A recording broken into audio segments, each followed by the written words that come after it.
Растот на економијата за годинава Народната банка на Република Македонија очекува да биде 3,7%, а во следната да изнесува 4,1% и да биде еден од повисоките во регионот и пошироко, оценува гувернерот на НБРМ Димитар Богов во интервју за МИА. До крајот на годинава се очекува да продолжат позитивните движења во реалниот сектор. Новите странски инвестиции, поголемата искористеност на капацитетите, како и фискалниот стимул преточен во инвестиции во инфраструктурата и натаму ќе бидат главните фактори за растот на домашната економија, наспроти побавното закрепнување на странската побарувачка. Во 2014 година дефицитот на дековната сметка на билансот на плаќања се проценува на 2,7% од БДП, а следната година предвидено е негово умерено проширување на 3,9% од БДП, вели Богов.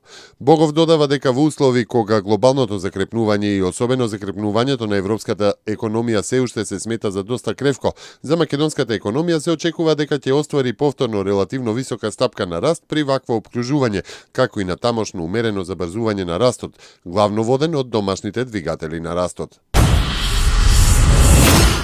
Соработката со локалните фирми и отворењето дополнителни работни места покрај планираните директни 1000, најмалку 170 милиони евра извоз годишно, нови иновативни технологии, ноу-хау вештини, заживување на Охридско-Струшкиот регион ќе бидат клучните придобивки од инвестицијата на германската компанија Костал.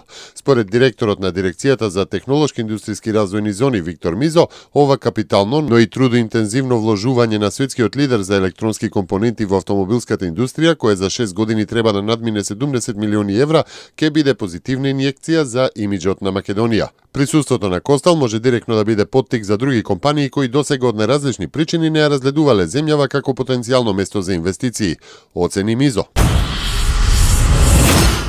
До 10.000 семејства приматели на социјална помош ќе бидат субвенционирани за плаќање на електричната енергија. Министерот за труд и социјална политика Диме Спасов изјави дека за ова во програмата се планирани 81 милион денари. Во јуни 2015 година паричната помош за оваа намена ќе изнесува 700 денари, а од јули зголемувањето ќе биде 800 денари, изјави Спасов по пуштањето во употреба на детска градинка во Исти Бање. Во делот на специјализација на кадри за работа со деца со аутизам и пречки во развојот, Спасов најави обуки за вработените и нов начин на категоризација на децата.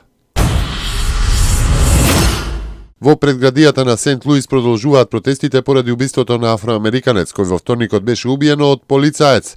На најновите протести учествуваат 150 луѓе и главно се мирни.